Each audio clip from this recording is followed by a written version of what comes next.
I dobrodošli u novi video. Danas ćemo se upoznati sa temom Masteriza i Trophy Roada i kako Masteriz nestaje, ako već niste upoznati sa tim.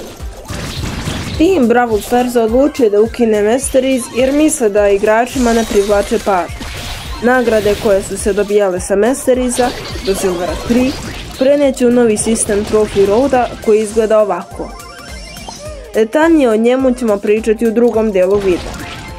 Nagrade koje su se dobijale od Golda prvog, to je spinovi, sprejevi i titlovi, prenose se novi, do sad neviđeni sistem koji se naziva Records. To je za sad jedino što znamo o Records. Prelazimo na temu Trophy Roada.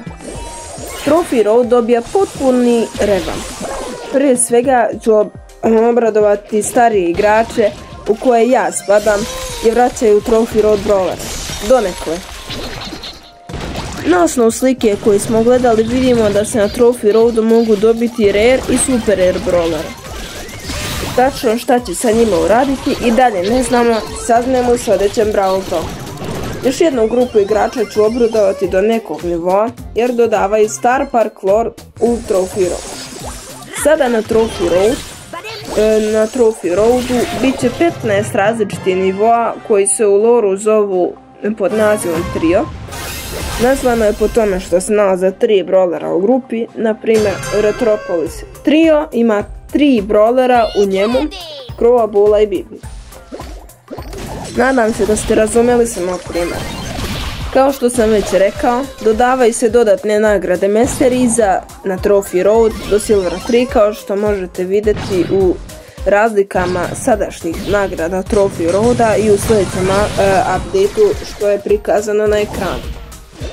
Kao što sam pričao u prethodnom videu, izašao hashtag 1000 Masteriz event gdje možemo skupiti čak 2000% Mastery Madnessa plus nekih drugih nagrada što su kozmetika i jedan box. A što se tiče ovog videa, za njega imam jednu stvar da kažem, da je kraj. Nadam se da vam se dopao.